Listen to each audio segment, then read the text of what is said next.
1, 2, 3, 4.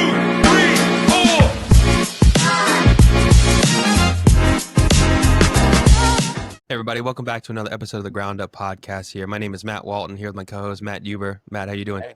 Great, man. I'm doing fantastic. Got woken up with a little bit of a heart attack this morning. You and I just got done talking about that, but all is good. It was a nice little adrenaline rush right in the morning, but we're all That's the good life to of go. the entrepreneur, right? It's always something. Something's always going to pop up on you every single time.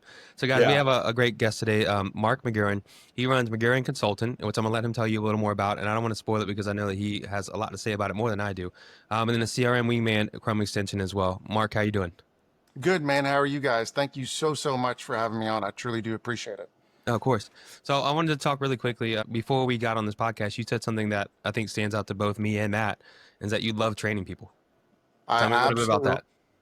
Yeah, so I've been in the business, in the car business roughly 20 years.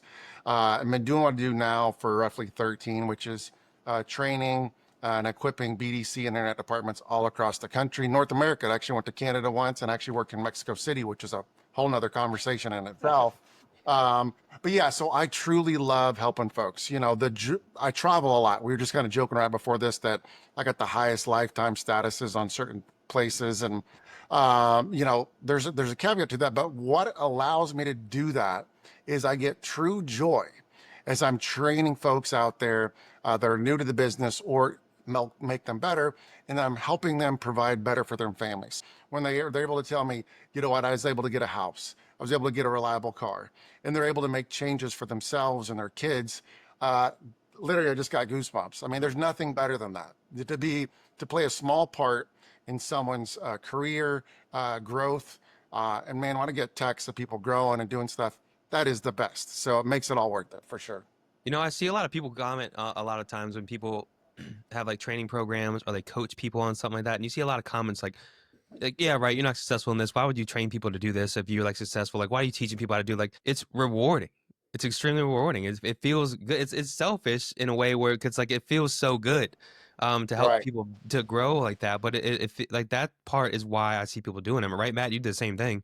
You feel the same way about it. Mark is preaching to our choir for sure. And Mark, just so you know, and you and I have had previous conversations more on the automotive side of what we do, but my whole business model, my original consulting business model was based off of that exact thing. Is I did it in the corporate world. My whole sales strategy and sales development strategy is always going into companies, starting at the bottom, or having a team where everybody starts at the bottom and then they have to perform and they grow organically. So when Matt and I created this business, we said, hey, we're not going to hire anybody with a resume. We're not going to hire anybody with previous experience. I mean, if they have it, great, but everybody starts at the bottom. They prove their value there. They grow, they grow, they grow. And over my last 10 years of leading sales teams, one of the things I'm most passionate about is the fact that I've got over 10 people in executive level roles in different corporate level positions throughout automotive and outside of that as well. And that, to your point, is by far the most rewarding. And that makes me wake up early in the morning, run through that brick wall, stay up at night. And I think that, and I think this also, by the way, like a lot of people, I think do what they do for money, which there's nothing wrong with making money. But when you have a true purpose and a passion, the money comes and follows that process as long as you actually believe in that. So Mark, talk with me a little bit about that. So like the coaching side you do is mostly correct for dealerships. Like you did that yourself for many years, and then you took your experience and said, I can make more of an impact in helping dealerships be successful, right? Yeah, and so I found my niche, if you will, in the automotive space, and in that, for that internet BDC departments that are basically replying to customers, whether it's the phone, foreign leads from websites, things like that. And so we are very successful in that. And then I was able to transition onto the vendor side of things. And bottom line is that it's a huge opportunity to do that and work with folks all across the board. And so the bottom line is it's about helping those folks with change and seeing what you can do in that. And that's the fun part for sure. So for me, one of the things Matt and I explored in our first year of business together is Matt and I were building a staffing service-based business. And I looked at Matt because I was getting a decent amount of consulting business. And Matt's a top line expert in what he does, which he's a real estate wholesaler. So he's got a name, he's growing that name. And we have a lot of clients that we provide virtual assistant staffing for in the real estate wholesaling world. And Matt ended up going in and helping a lot of these newer wholesalers, showing them how to do it. I'm like, Matt, you got to start consulting with these guys too. You got to start helping them. And so, Matt, I'd love to know is now you've gotten a good handful of people that you've been able to, in your specific industry, coach them to be successful at that. Talk with me about like your first year of doing consulting in that expertise of yours. Yeah. So I still struggle with charging for it, which is my problem right now. I love Oh, people, you gotta, people don't know what they don't know. And people are hungry for that. And sorry to interrupt, Matt, but get over yourself, right? It's about the opportunity that people need and want help, and you got that expertise. Go for it, bro. You gotta go for it. I know, So, I get it. I gotta start charging. You do it for free is the problem, Mark. You just like, I'll help you. And I'm like, yeah. I just like, bro, and the big thing about it is it comes in twofold too, because they have a VA with us, right? And so obviously we want them to stay clients with us for the VA side of things. of course. And so in that, I have to make sure that they're successful in their business, because if they're successful, the VA stays longer because they have money to pay for the VA, things like that. So it just kind of came naturally where I just help out as much as I could because we wanted them to stay clients. But yes, more and more, obviously, with not only the businesses that I run with Matt and my own business and the wholesaling, and then I have 3 little kids and a family also. I understand more and more, like, hey, it's like your time is very valuable, and like if I'm gonna spend time helping people, I gotta like it's I know it sucks to say this, but I gotta get paid for it if I'm gonna spend my time doing that versus other things. Absolutely. And so I get it. It's been more and more. Matt's been pushing me more and more to it. I have a few clients that are actually paying me now, and I will grow that as I go. But yeah, it's been a whole different world of helping people out with that. It's been fun though. And then what I'd say to that is, Matt, is what I found over the course, when you have that expertise, when you have that ability, is that you've got to understand is what you do in the service side, consulting side, it's not for everybody.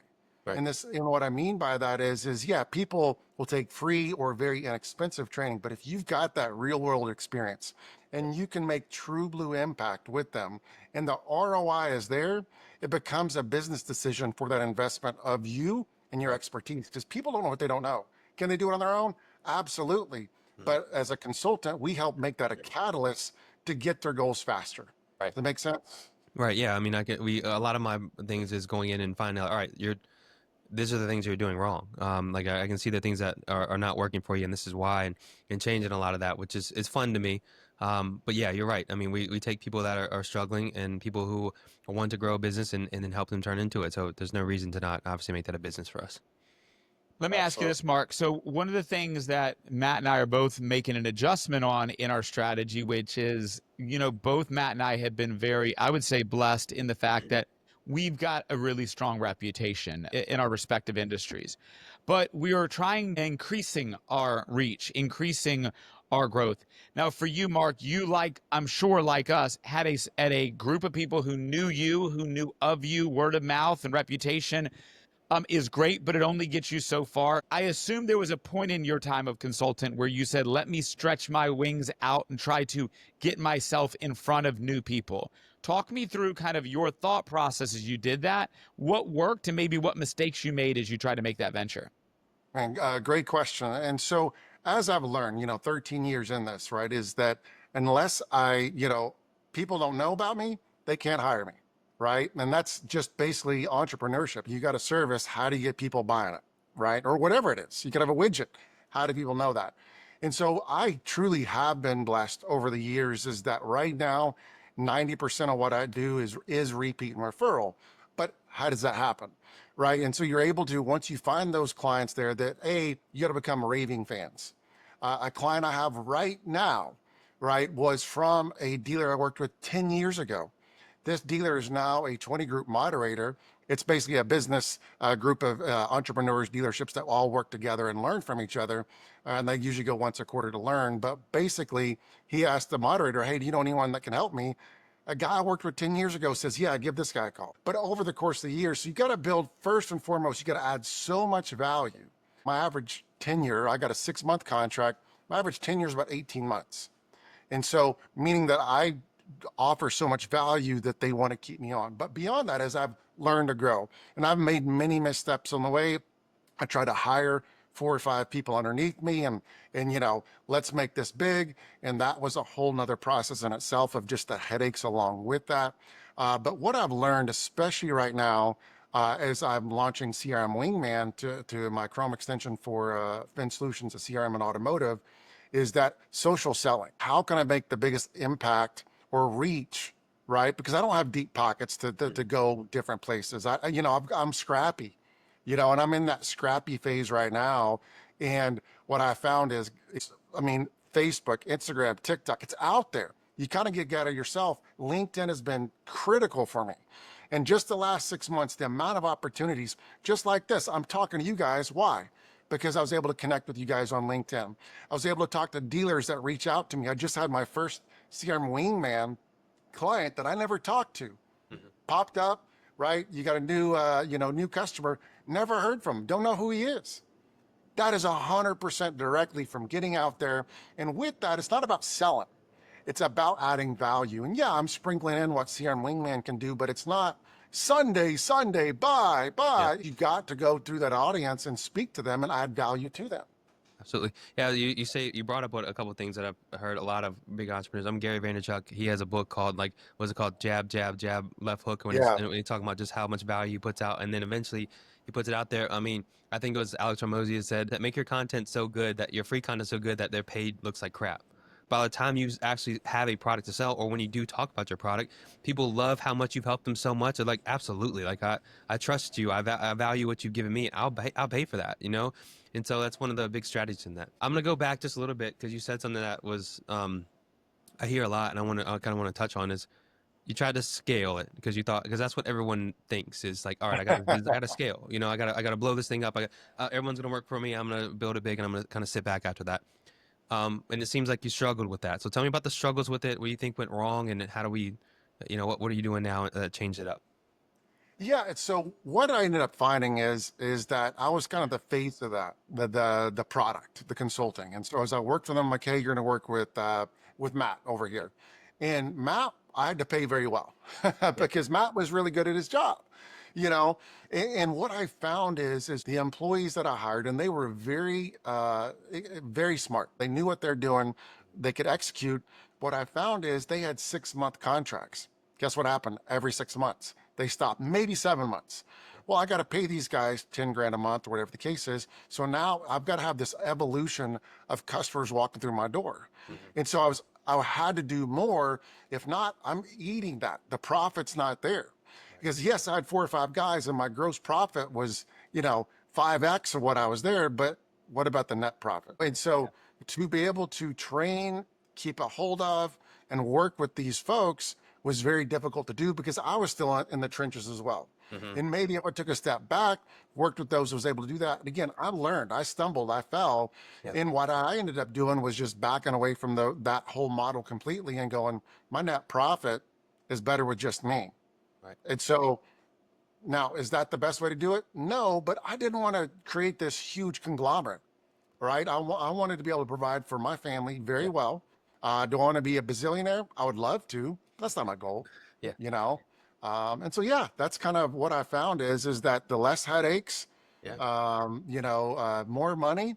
But again, that was, I guess what, right now, if I'm trading my time for money. And that is my problem, is that if I don't work, I don't travel, I don't work with dealerships. And that's the trap that I found myself, which is a great trap. But again, how I'm limited by what I can do. I can only make so much. And so that's what I'm trying to figure out now as I explore different opportunities with CRM Wingman, things like that, is how can I add value to my clients, that's true value, and still be at a profitable business. And that's kind of why I lean into CRM Wingman. Yeah, I mean, Matt said the same. Well, I had an issue too because consulting businesses, it's hard to scale those because you're the face, you're it. Matt, we talked about that too. Like, hey, Matt, like, let's bring on some consultant clients. Where he's like, that problem is I don't have time to do all this consulting with a bunch of clients. I can't scale that too big. So yeah, Matt has kind of the same problem, right? Yeah, I mean, and it's maybe slightly different than mine than yours, because a lot of times my consulting, if I could have a bunch of consulting gigs where I just told the owner or the leader how to hire, who to train, how to train them, and then taught them essentially how to fish, then great. I could have a lot of those.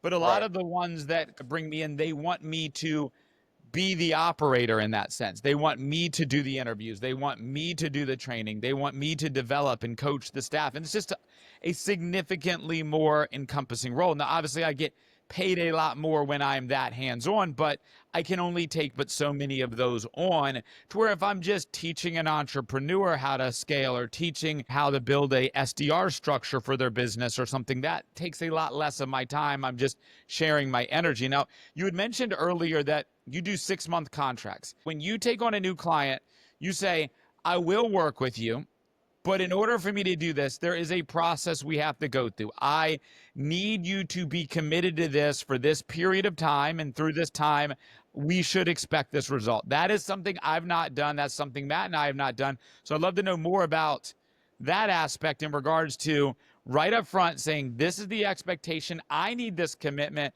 and I won't do it unless it's that. Absolutely. Because when people are looking for consultants, they're looking for help, clearly, whatever that case is. And then what I've found is I've done 3-month contracts. I've tried to do month to month to make it easy. But what I found is these customers are looking for magic bullets. They're Yes. looking for us to wave a magic wand, say some magic words, put some magic processes in place, and their problems are solved. But so many times what we're doing as consultants, depending on that type of consultancy, is we are changing the culture, their mindset, how their approach happens. What I say is they got muscle memories built into them they don't even realize. So it's about exposing them to different areas of opportunity. But what I found is that I've tried that 3-month, I've tried the month to month, and it never works out because they're going, why isn't the success happening so fast? For what I do, the ROI is there. At least I pay for myself for the first month. But then at that point, is they're going, all right, cool, we got the foundation, we're good. I'm like, no, the culture's not changed. Those muscle memories haven't changed. And so the reason I do those 6 months is because I want to find those clients that want true change, that are invested in not just the change, but again, not invested in me, but they're going, I'm committed. And when they're writing that check every month, guess what? They're committed. And every now and then you get the folks that aren't, but 90% are. And when you've got that commitment from them, that allows me to, I hate to say this, but I'm going to work harder for them because they're invested. It's that old adage is that I'll invest in you as much as you invest in yourself. And if they're approaching it, I just naturally gravitate towards that because I want to help them, because that's the true joy that I get from doing so. And when I have those customers that are like, dude, we're all in, man, what I do, the only time what I do doesn't work is like when I say the decision makers aren't involved. So in automotive, there's layers of, managers and whatnot, but as long as that decision maker is, now whether he's signing the check or not, is involved and wants it to happen, it will happen. Now, depends on how fast it is, how their training is, their current team member, their structures, all that. But again, I got a store right now that I worked with that, dude, man, it was one of the most impactful changes I've ever done with the dealership, where they were able to literally increase what they're doing roughly 25% in 30 days. And that's abnormal. That's like the Rogaine commercial, when you grow the hair, like these results aren't normal. All right, that's how it is. But guess what? It worked. And that is so much fun to do.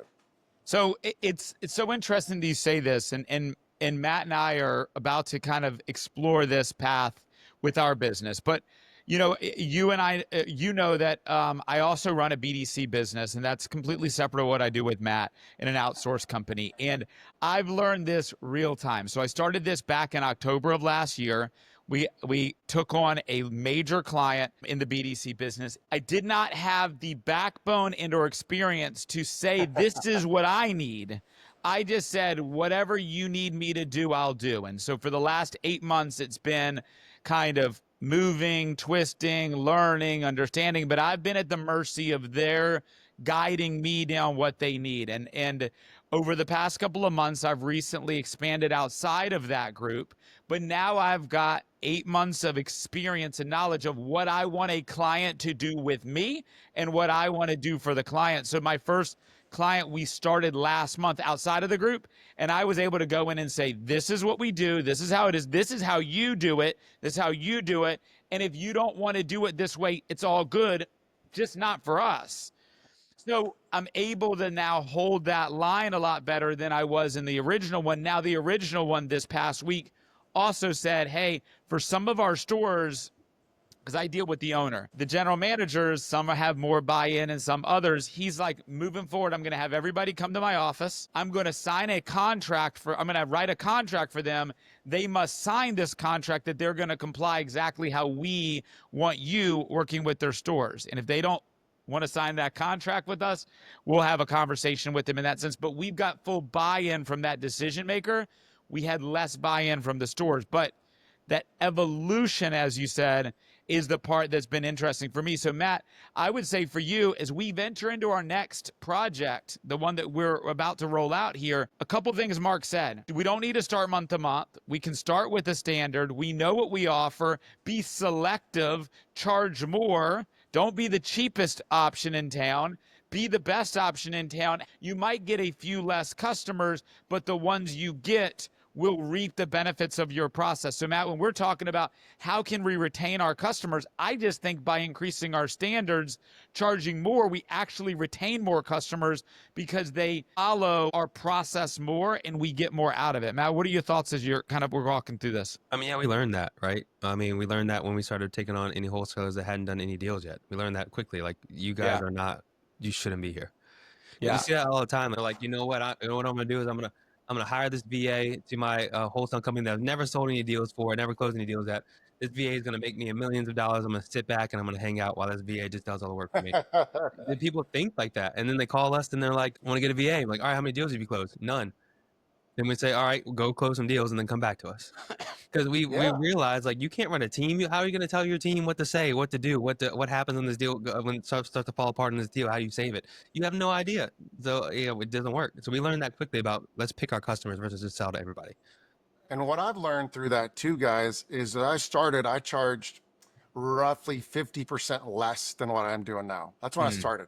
Yep. And I had someone challenge me to go, why are you charging so much? And I'm like, well, that's kind of what people are signing the dotted line for. Yeah. I said, raise it and raise it till you get a no. I was like, what? So then I increased it 25%. People sign on the dotted line, right? I raised it another 25%. People sign on the dotted line.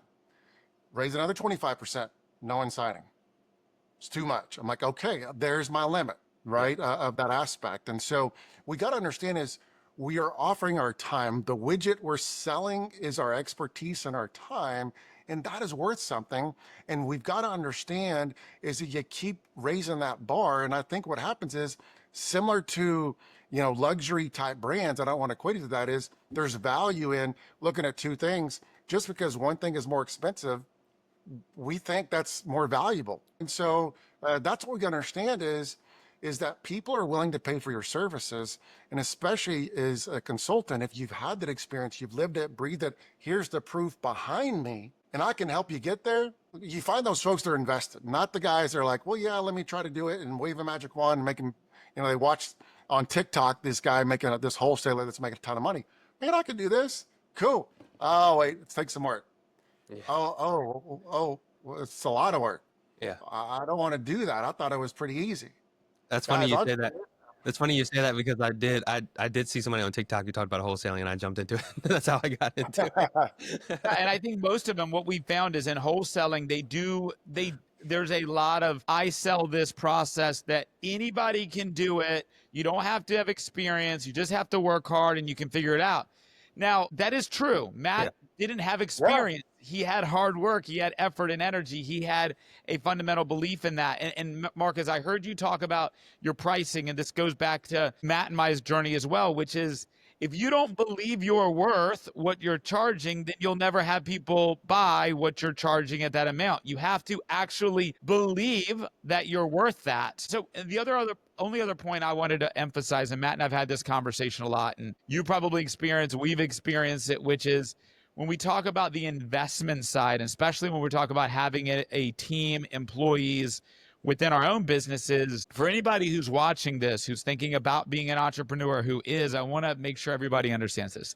Nobody will care about your business as much as you do. Nobody will ever care about your business. So, Mark, as you said, I'm going to bring on a team of other people that I can teach, train, and be consultants. They will never care about your consulting business the way you do. Matt and I will never have people that will put the energy in the way we do, even if we've got great managers. And Matt and I are very, very lucky. We've got a ton of great leaders within our team. We've got over 80 employees. We have over 10 managers within our company. None of them will ever care about our business the way we do. And that's a hard lesson that I think a lot of entrepreneurs learn, is that when they go from being the founder-led entrepreneur, that is the guy who's doing all the customer service, he's doing all the sales, he's doing all the billing, and they start bringing these people in, that person's not going to sell your business as well as you. That person's not going to support that business as well as you. That person is not going to do all of the things you do, and so you have to make that decision. It sounds like to me, Mark, you made a similar decision that Matt and I are in the process of transitioning to. So where I think the next process I would love to go to is CRM Wingman, in having an extra service, a product to add to your service that supplements each other, but gives you a scalability factor. So you had mentioned that you just signed up your first client for CRM Wingman that is not a person who uses you as a consultant right now. Is that correct? That is correct. Or a network, people that I've worked with or know, whatnot. That validated the grind. It validated I'm an idiot putting out there. Am I doing everything right? I know I'm not. But so many times we wait for things to be perfect. We wait for everything, it's funny is you mentioned prior to this is like, I'm kind of in the studio. Dude, my first stuff, this was a white wall. I had no lights. It was horrific. But what I've learned is, so far we wait for perfection. Like since the camera, the lighting, I said, screw it. I'm going to go out and do it. And what's so funny is one of those first videos with the crappy lighting, everything else is still one of our best performing videos because it's real, it's raw. And that's the thing about it is that I wanted to start. I started putting myself out there and very uncomfortable. And I look back at some of my first videos and I'm like, or the content I'm putting out, I'm like, but I knew it was going to happen. I knew it. But I was at a place in my life where I'm not worried about what the interwebs think of me, of my friends and family, because what was amazing to see is the amount of visibility I've received through that. CRM Wingman was designed to go, how can I help my dealers even more? And selfishly, it's not just for funsies. Obviously, as an entrepreneur, we're here to make money and whatnot, but I didn't want to just make a widget to sell. Everything I've done in my life is how much value can I add? And so I thought through, worked with other clients, got feedback and said, you know what, these are some opportunities that I can plug. Because what you're doing is no matter what widget consulting services, you've got to solve a problem, right? Because that's what we're doing. And then it's how do you communicate that problem to your clients to go, and what I like to say is how can we create a niche, right? And my product can scratch it, or your BDC can scratch it, your wholesale consultancy can scratch it. And how you do that? Well, you've got to be able to be out there to people to understand of the problems you solve. And I think that's one of the biggest things that I talk about when I talk to folks is I don't start selling. I was working with other people that try to pitch me or show me their product, and they just go tell me what they do. Yeah. And I'm like, that's great, but what problems are you solving? And so as I work with these folks that are, younger or whatever, I go, you've got to come in with the problem. Don't just start pitching. What are their pain points? That's sales 101. Let's have a conversation first. Yeah. Let me understand your needs, where your pain points are at. And then I can show you the problems that my product can solve. Right. Because without it, we just assume. That's sales 101 of going, how can I help? And let's have a conversation. And that's what my whole process when it comes to selling, my training aspect is not selling. It's building connection, building the conversation and working with those customers to go, how can I help? Because when you do that, you deposit enough trust in there, you can withdraw the ask. And that's what I like to say is that you add so much value to that conversation. You go, hey, what do you think? And then the sale happens naturally. So that's why I built CRM Wingman, is because A, I wanted to make money, but B, I wanted to find something that can help truly help dealers.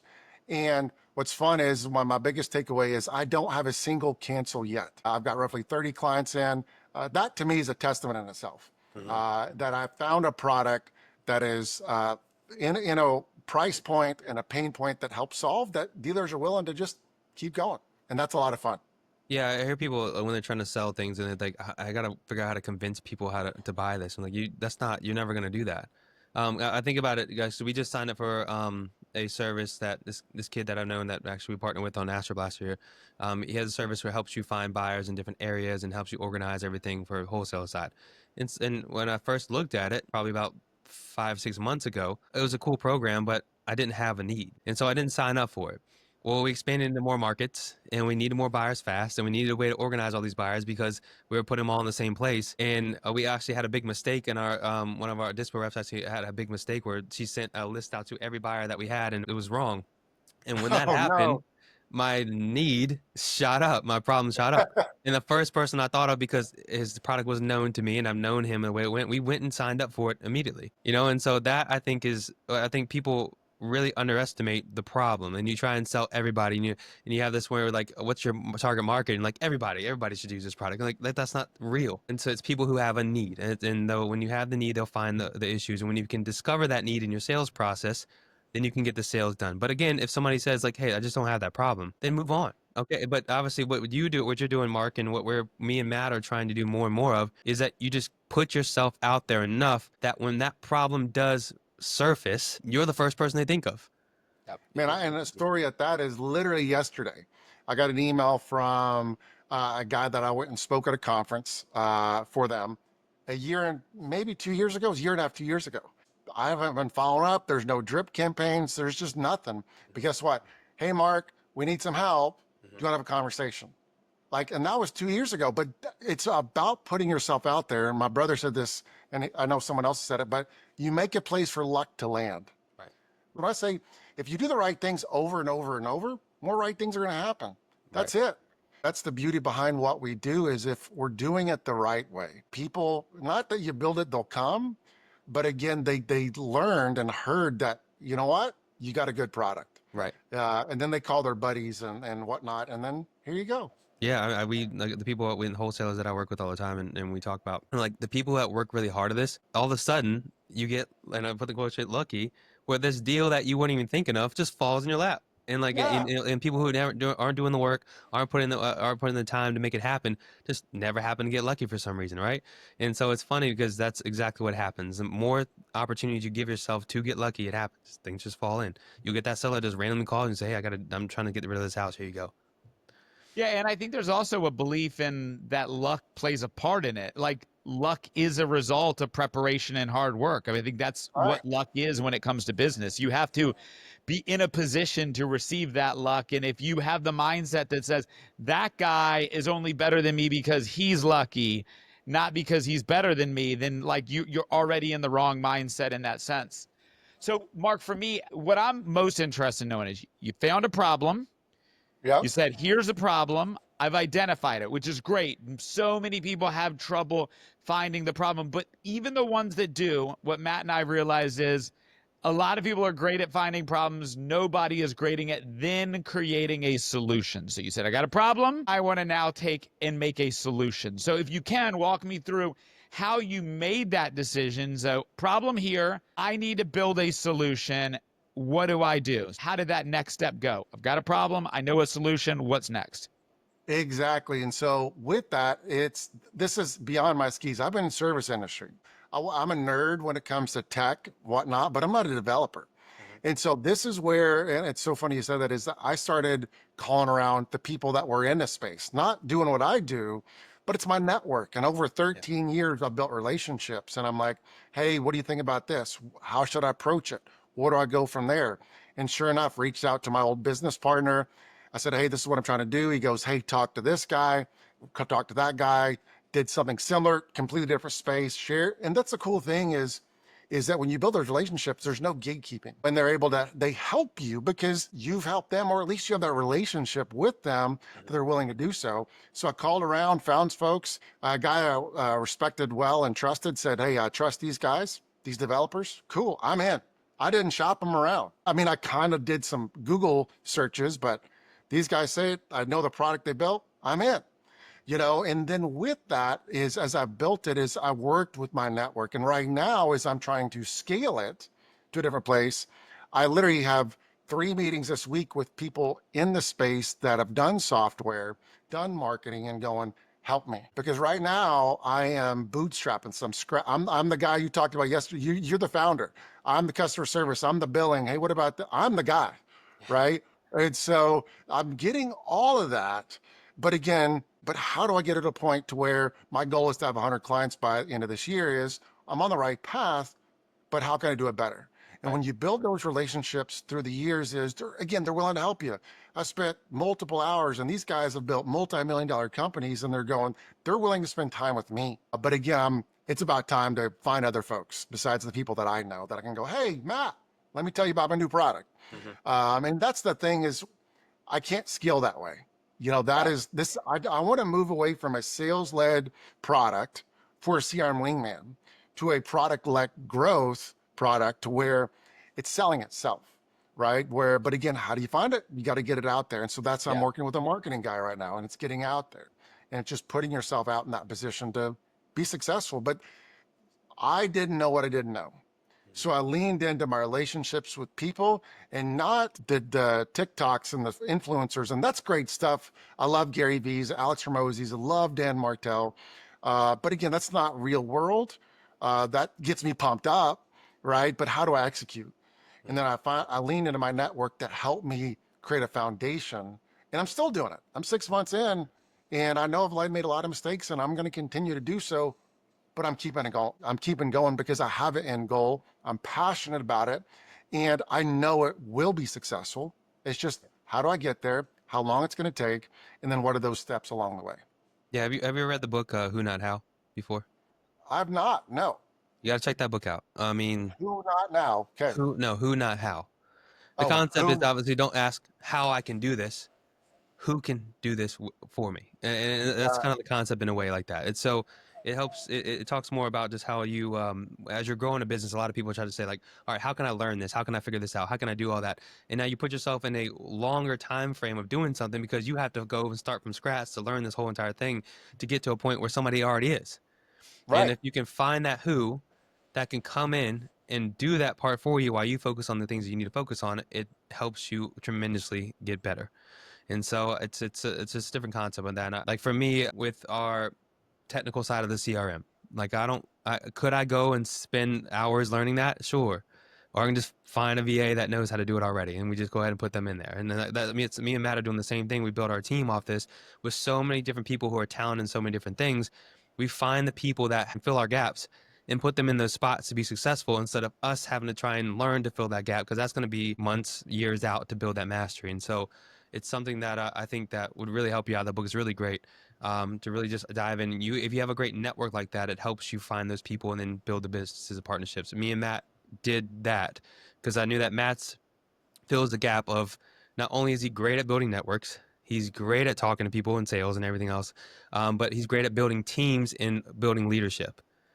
And then I had the knowledge over on the real estate side and things that we can put in place. And so that helped us put this together in order to help other people in real estate side of it. So Matt was my who, not how, of how can I learn how to do all this myself. And now I learned a lot from him over the years, but I think it's a really cool concept, and it allows people to be faster. Because like you said, you're doing everything yourself. And at some point you got to get some help, and it's going to help you out a lot.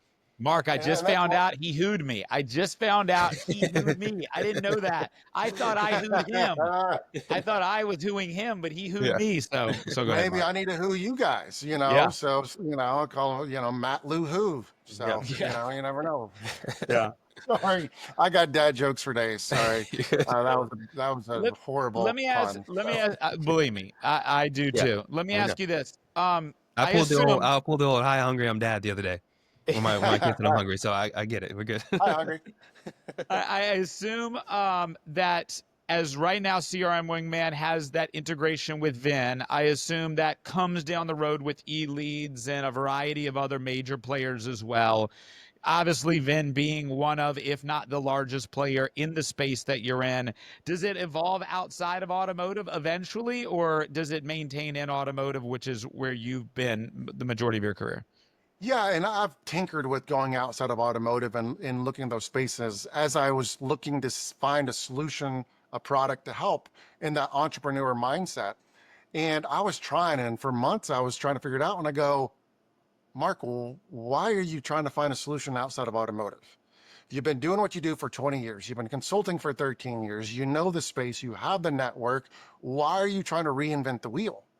And so I took all that nature and I put it in there going automotive. And so I'm sticking in the automotive lane because I've learned, or, trial and error going, that's my lane, that's my space. And that is a perfect 100%. and fantastic space to be in. It doesn't mean it's bad, but again, it was that same thing. What do I do? What problem can I solve? And then I was looking through what I do on a daily basis and pain points I find training dealers with Vin Solutions on a daily basis. CRM Wingman is an entry drug to this a SaaS-based type of product in the sense that I know there's going to be other Wingman spinoffs in automotive. But I know this is going to create the foundation, give me the capital to do certain things with that, because I'm already seeing opportunity in how what I've already done could add more value in a different way. And so I've got all these ideas. What I've learned is going, okay, how about we do one thing well first? And I think Alex Hormozy talks about that, is that if your product's not great, then why the hell are you selling it? Or a version of that. It's going, make it so good that when you launch it, you release it, it's as good as it can be. Whether it's an MVP product or it's perfectly polished, is that launch the sucker, right? But you got to have the willingness, and you got to bet on yourself. And I think that's the scary part. Similar to what you were talking about, Matt, earlier. You got this idea, you've got a solution, but how you do it. It's that fear-based that can come in there. Or what do I do next? Or how do I do it? Well, there's plenty of opportunity out there, podcasts just like this. It's a matter of, you got to bet on yourself. Because similar to that, if you're going to believe in that product, and no one's going to sell it better than yourself. And, this week, my wife texted me last night. I woke up at 5:30, started working at 6. It's 6 o'clock, and she goes, dude, it's been 13 hours. And it didn't feel like it. Like, Sure. I could have kept going. Never I could have does, kept no. going until 10, 11 o'clock at night because I'm so passionate about it. But then this is where I'm at now, talking about a VA, is that's not scalable to work 13 hours a day. I'm not afraid to do it right now. Right.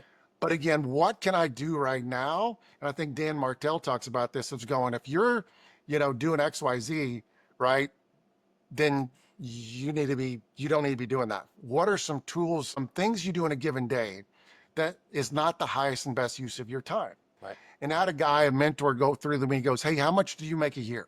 I said X. And he goes, how many hours you working? Blah, blah, blah. I said 50, whatever. I said, we did the math. He literally broke down what my hourly wage is. Mm-hmm. And he goes, is this doing this the best use of your time? Or can you use your expertise, right, to make that money elsewhere? Yeah. Should I be booking my own travel? Should I be doing some admin work? Should I be doing the stuff that I can find someone that doesn't have to be an expert to do? So therefore I can shift my focus, time, and energies to a revenue generation, idea generation, networking generation, and allow that admin stuff fall behind me. Yeah. And that's where I'm at now, is because I'm going and shaking. I'm a little momentum. I'm seeing the light for the 100 clients, but how do I get there? And then guess what? I got to be willing to spend the money to do that. Mm-hmm. How do I do that? I know I got a good product. I believe in myself, Yeah. and I'm going to make this work no matter what. My whole philosophy when I was selling cars, I sold appliances at Sears in college, sold cell phones in grad school. I was always said, I'm going to get mine. No matter what, the markets, everything else, is that I've got that confidence that I know I can sell. Mm-hmm. And now I know I have a product I believe in, I can sell it. It worked. And that's the difference. Yeah, I've been in sales most of my life, most of my career, and I've never thought I was good at sales, because the truth is I never really loved the products I was ever selling. I was never like 100% sold on these products. Then we get into the business that we run. and I have every 100% belief in it until like I'll work my best to sell it. It's harder than I've ever worked on it. And it's funny you said that about, because I heard in a conference a long time ago from a guy who talks about, are you doing jobs that are below your hourly rate? If you could in this hour make $1,000 an hour because of the work you're doing here to build it, why are you spending that hour doing a $20 an hour task? You know, and so he talks about that. Like you need to know how to maximize your time. For spending it doing all these different tasks, someone just take care of that for us while we focus on the big things that are going to build us a business and money. Then why are we doing that? You know, it doesn't make any sense. And I that's think, what I'm now is I've found folks with social media that's helping me out. I've got a video editor, you know, that my mentor is telling me, he goes, how much time you spend in editing videos? About 10 hours a week. And he goes, seriously? yeah, You're, this is your hourly wage, right? Yeah. And guess what? I found a VA to do it and I'm paying them, Yeah. Yeah. you know, and it's a good wage for them. yeah, As you continue to evolve that process, let us help you. In Matt and my business, we have about 100 to 200 people apply to work for us every single day. I've got a whole recruiting department who does anywhere from 20 to 30 interviews a day of people. Wow. And we have a whole database of people that are like, here are marketing people, here are sales people, here are customer service people, here are XYZ bucket people. And so when we have clients come to us, sometimes we just say, hey, we're going to connect you with people. You can interview them. If you hire them, you pay us a little recruiting staffing fee. But in most cases, we have them in our database and we supply them and provide them as a full managed staffing solution. One of the things we are in the process of doing is we're in the process of hiring developers. So you had mentioned, you asked a bunch of people you know, and as you literally were saying that, I don't know if you can tell, the bottom of my screen, if you guys can see, I'm typing every once in a while, and I started texting a few people in my network, developers and connections, just the immediate, you give me an idea, the immediate action, putting it into place. Did you pull your developer out of your network just through connections? You found somebody that could help you in that regards, and that's how you found that person, right?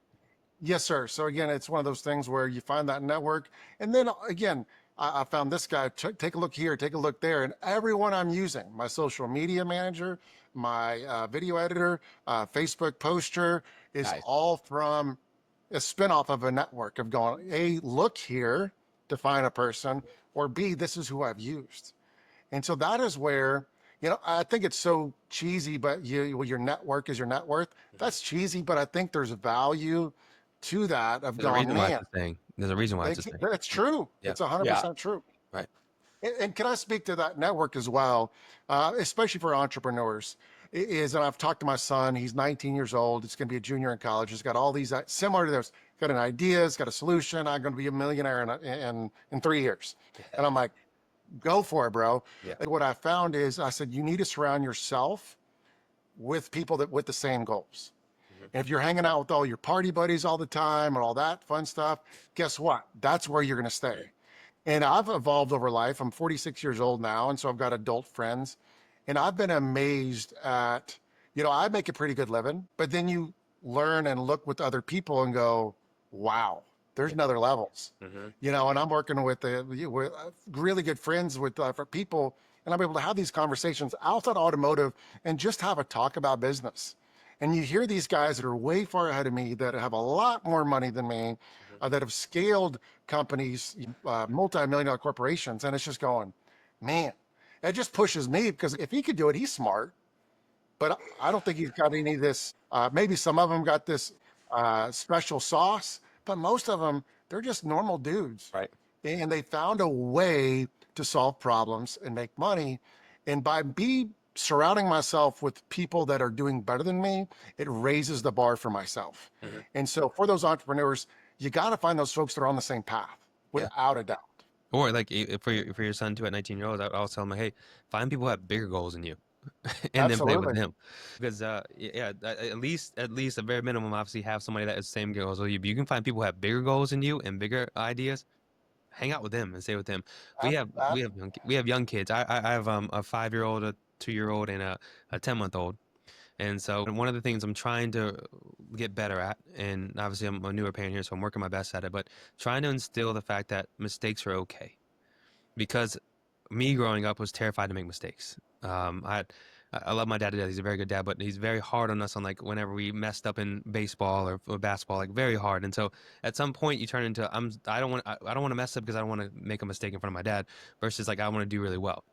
And so what I'm trying to teach my children is that it's okay. Like it's all right to make mistakes. And as us as entrepreneurs, we make a ton of mistakes, and that's okay. We're learning and we mess up, and then that helps us get better. So I mean, how are you? Can you name a few mistakes that you made along this way now that that that you've learned from and got Talk better? about all the things you suck at, Mark. Just go Yeah. ahead and Right. Well, this is what I suck at. But Yeah. before I tell you what I suck at, is when I train my folks that I'm training. And it's funny you just said that. As I'm going through their training and they're brand new or whatever we're doing, I literally say, "Hey, Matt, raise your right hand and repeat after me." And they're like, "What?" And I go, I literally say, "I'm going to make mistakes and it's okay." I make them repeat them to me because it's that fear-based that goes, well, I don't want to make a mistake, which prevents us from going forward. You know, it's so for me, as a couple of mistakes I made is not leaning into my knowledge already. I spent 4 or 5, 6 months trying to find this outside of automotive. It's brand new. I don't know what I don't know. So I got to create that foundation versus leaning into that. I've not prioritize certain time and energy with me of going, what's going to lead me to the goal that I'm trying to achieve? Right. You know, not ever it's going to be do X and I get money, but it's getting me down that path. And so I'm able to get distracted. I got ADHD pretty bad. And so butterflies happen everywhere. But it's about staying focused and finding the opportunities because we lean into what we know and what we enjoy, right? And then we make that excuse going, well, I'm doing X. Well, really, all we're really doing is avoiding why, that harder work. And so I've had to lean into that going, is this the highest and best use of my time? And not only that, I've learned to say no. I'm growing and people are wanting to network and show me their products and services. You got to find that balance is that I can't take every meeting. Right. I can't take everything. And then the last thing is I'll say is protect your calendar in every cost. Yep. Because we do have a finite amount of time in a given day. Like this week I'm home, I literally set it up to go and I'm going to do one meeting a day. Beyond that, that's it. Right. Because I got this week that I'm home that I can execute that I got to maximize that time and not be on conference calls all day. That's not moving me towards the goal that I want to achieve. Absolutely. So let me add a slightly twist to your perspective that you gave, Matt, because you say it's okay to make mistakes to your kids. I would tell you that I would take it one step further and say it's imperative that you make mistakes as a kid. Right. I don't think you can ever become who you are or who anybody wants to be unless you have faced adversity as a kid. And I think that the more successful Mark is as a father, as an entrepreneur to raise his kids, the more successful we are as our kids are younger, creates the ability for us to not have them have struggle. But struggle creates greatness. Right.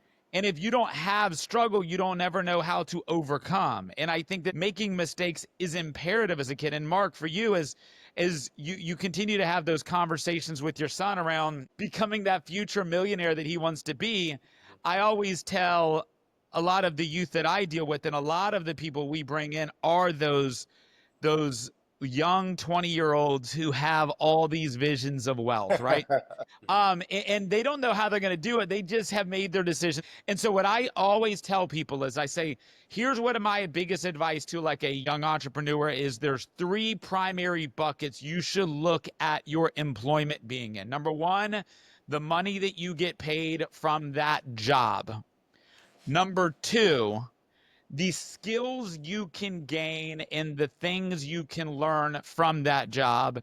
And number 3, the people you can learn from and the network you can establish. My brother-in-law, who was 17 years old, about to turn 18, and he was working at McDonald's. And I said, okay, are you making money from the job? Yes. Are you making a great amount of money? No. So, okay, you're at least checking one bucket, but are you learning skills that will translate to you to do more in the future? No, we can agree that. Are you meeting people that you can then leverage in your future when you become who you want to be? No, we can agree that. So in reverse, what if you sacrifice the amount of money you're making to go learn from somebody that can teach you skills that will be duplicatable for the rest of your life, and to be in a room with people that you can establish a network that you can grow with in your future. How much more valuable is that to you right now than making a couple of dollars? Now, look, we all have to be able to eat. We have to put a roof over our head. But if you are willing to say, I'll put 40 hours a week in here at the job that makes me eat, but then I'll invest for free, or I'll even pay you to be able to learn new skills, to be able to be in a room with people I can learn from. These two things, the skills and the network, are 10 times more important than the money in your early part of your career. And I wish somebody told that to me, because I chased every job who would pay me $1 an hour more when I was young, and I did not care about who I stepped over. I didn't care about if I gained more skills. I don't care if it even muted the skills that I had, because I was trying to make as much money as I could, not realizing the skills and the network was going to be the thing that would multiply my money in very quick periods. So that would be the advice I would give to your son. It sounds like you're giving him already similar advice, but that's something that I've kind of really lived by when kind of teaching young people as they go into their professional career. And I think that's similar approach when it comes to entrepreneurs. You have these ideas, and what's funny you said that is my son. It's like, dude, we got to get a job, you know, that kind of thing, make a couple of bucks. And he goes, well, I want to find a place that, you know, I can basically check all those boxes, like every single one. Yeah. It's like, well, I don't like this because it's not going to get me there. It's not going to like this, get me there. And I'm like, I love how you broke that down as the skill set you're going to learn from that. Is that going to be your retirement? Is that what you're going to do? No. But what are you going to learn from that? Yeah. But in his mind, he doesn't know what he doesn't know. And he goes, well, I would just want to get on a path where I get to a place and it's a rocket ship to where I want to go. You know, and I literally had a very difficult conversation with him the other day. He was kind of talking about everything that he's wanting to do. And I said, can I be honest with you right now? And I said, I love your dreams. You got the entrepreneur spirit. You got the work ethic. You got the knowledge, the ability. You can speak. And I said, but your actions don't back up your desires and dreams. And I said, and I get that. He's 19, 20 years old. He's figuring out, he's got these dreams. But I'm like, dude, what you're doing right now and everything you're telling me of what your goal is, you're not doing it. You're having all these big ideas, and that's where you got to put stuff in action. And those entrepreneurs that still got to pay the bills, that still have to put a roof over their head. Guess what? Guess what happens when you leave your work? You got time, right? I don't care if I heard someone say is you got to want it more than you want sleep. And I'm not saying sleep deprivation, but it's going, you say you don't have time. Well, how many hours you working? You got days off, you got time off. Maybe it's at night, maybe it's early in the morning. But again, how bad do you want it? Are you willing to put in the time, effort, and energy to get there? Because it is hard. The road to entrepreneurship, to be successful, is not easy. You know, everybody thinks it's like less work. I can be on a beach. It's like, I try to tell everybody that I bring to my business in that regards, be prepared that you're going to work 20 to 50% more for yourself than you ever would work for another company. It's not that I want you to do it. It is required. It's what it takes. Yeah. I talk about Alex Hormozy a lot because Matt laughs every time I bring up his name. But it's funny you said that, because he said one time, when can you work on it? You have all the excuses in the world to say no. I can't because, you know, I have kids and my wife and we're busy. I'm with these jobs and I don't think I can be successful. And Alex like, yeah, you're right. You can't. It's like, that what you want to hear? Is that what you want to hear? Like, what do you want me to, what do you want to say? You know what I mean? So it's like, if you feel like you can't do it, you can't. Yeah. You like this, if you feel like you can do it, you will. It's that simple. And you can say all the excuses in the world. The fact is you have to get it done. And I love what you said to your son, because I talked to so many people who they're like, oh man, I spent hours on YouTube. I was watching all these videos. I was learning how to do everything. I was like, cool, how many calls did you make? None. How are you going to get a deal if you hadn't made a call? How many offers did you put out? None. How are you going to get a deal if you haven't made out any offers? You know what I mean? So it's like things like that. It's like you can learn all you want to. The only way you're going to get to where you want to go is action. Absolutely. And I would say action beats inaction every time. Heck, make the video with the crappy background. Do something. Right? Yeah, just make the video. Make the dang video. You know, and what I'll say to this is, I don't know what Matt's philosophy is or thoughts on Hormozy is, but I love him. Mm-hmm. And I'm going to tell you a true story when it comes to one of the biggest lessons I learned from his is I was trying to get CR Wingman into a literally publicly traded company. And I'm calling, I guess what? I called a network. They got me introduced to one of the big wigs. The big wig went fantastic. I showed the demo, went great. Guess what? Went radio silent. I'm like, it went great. What happened? For 7 weeks, what was bouncing around in my head was Alex Ramosi says, he says, talk about money, but he says, if you don't have the money you want, and I like to say, if I'm not where I'm at, make the call, send the text, knock on the door, send the DM, put in the effort. You know, life-changing opportunities don't happen on its own. And what I did, I went and tracked it for I reached out to this person 52 times. And I remember I rolled up to my hotel, it was 7 o'clock, and I'm like, they're on the West Coast, and I'm like, man, do I want to do this? Alex Ramosi, send the text. Yeah. Boom, send the text. No lie. This has been 7 weeks. This is the 52nd time I reached out. Got an immediate text back going, love the follow-up. Let's set a time, let's set a meeting. Yeah. And I'm like, perfect. You name the time, when, and where. I'll make it happen. By the time I got to my hotel room, had a Zoom meeting set up in my inbox. And so as those, you've got to, if you have no shame, if you're not where you want to be at, have no shame. Put in the effort. People are going to judge you. Those people that are going to judge you, right, are not the folks that are going to be where you're at. The folks that are entrepreneurs, they're seeing what you're doing, are cheering you on. They're going, go for it, bro. Do it.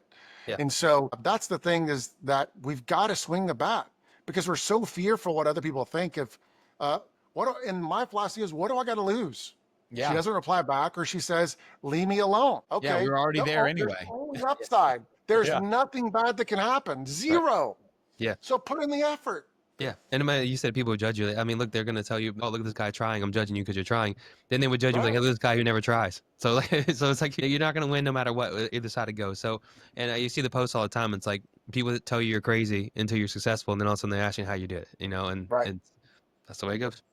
Yeah. So Mark, look, I think, Matt, and I could talk to you all day. I know I could. I look forward to the opportunity. I think next week we get an opportunity to actually shake hands together. So I look forward to getting a chance to meet you in person and continue to build a relationship and use your network and you use my network moving forward. I look forward to that, man. I appreciate you giving us the time today. Matt, thank you for your time as well. For all of you guys that are listening, like, share, comment, engage. If there's somebody you want us to interview in a way like we did today with Mark, by all means, let us know. But Mark, once again, one last time, I appreciate you giving us time today. Absolutely. Thank you. My last piece of advice. So when I was on the road here, and hopefully this will help me or help others, is I was on that fence, and no lie, is that I read a book called You're a Badass at Making Money. It's by a woman named Jen Sincero. She talked about how there's opportunity everywhere, right around you. You just got to be paying attention to it. In that book, if you're an entrepreneur, people ask me, what are some books that help transition and shape you?